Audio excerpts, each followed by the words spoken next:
আসসালামু আলাইকুম। আশা করি অনেক অনেক ভালো আছেন। সকলকে জুম্মা মোবারক। আল্লাহ যে আজকের দিনেও আমাদেরকে বাঁচিয়ে রেখেছেন এর জন্য শুকরিয়া আদায় করি। সকলে বলি আলহামদুলিল্লাহ। আজকের ভূমিকম্প সম্পর্কে হয়তো সকলে অবগত আছেন। ঠিক 10টা 39 মিনিটে কেঁপে উঠেছিল হয়তো দেশের অনেক অঞ্চলই। তো তারা হয়তো বুঝতে পেরেছেন মাথার উপরে ফ্যানটা নড়তেছিল। বিশেষ করে যারা উঁচু বিল্ডিং এ ছিলেন তাদের অবস্থা কতটা ভয়াবহ ছিল। তো এটা কিন্তু আমাদের জন্য শিক্ষা, কারণ কোনো এক জুম্মার দিনে এভাবে কিন্তু পৃথিবীটা ধ্বংস হয়ে যাবে। তো তার আগে আমাদেরকে আল্লাহ হয়তো একটা শিক্ষা গ্রহণের সুযোগ দিয়েছেন, হেদায়েতের সুযোগ দিয়েছেন, এবং এই সুযোগটাকে আমার মনে হয় কাজে লাগানো উচিত।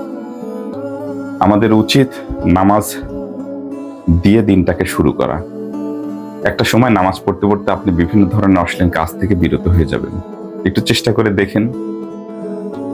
আর কিয়ামতের পূর্বে যে সকল আলামত আছে, যেমন ছোট ছোট আলামতের মধ্যে উঁচু উঁচু বিল্ডিং তৈরি করা, মানুষের আমানতের খেয়ানত করা, অশ্লীলতা ছড়িয়ে পড়া, অযোগ্য ব্যক্তিকে যোগ্য স্থানে বসানো, তো এই সকল ধরনের কিন্তু আলামত আমরা দেখতে পাচ্ছি ইতিমধ্যে। তো আরো বড় বড় আলামত আসবে, আর এটা হতে পারে আমাদের জন্য সুযোগ। আজকে ফজরের নামাজটাই হতে পারতো আমাদের জন্য শেষ ইবাদত। আবার অনেকে হয়তো আমরা নামাজ আদায় না করেই আমাদের আজকের মতোই শেষ হয়ে যেত এই দিনটি।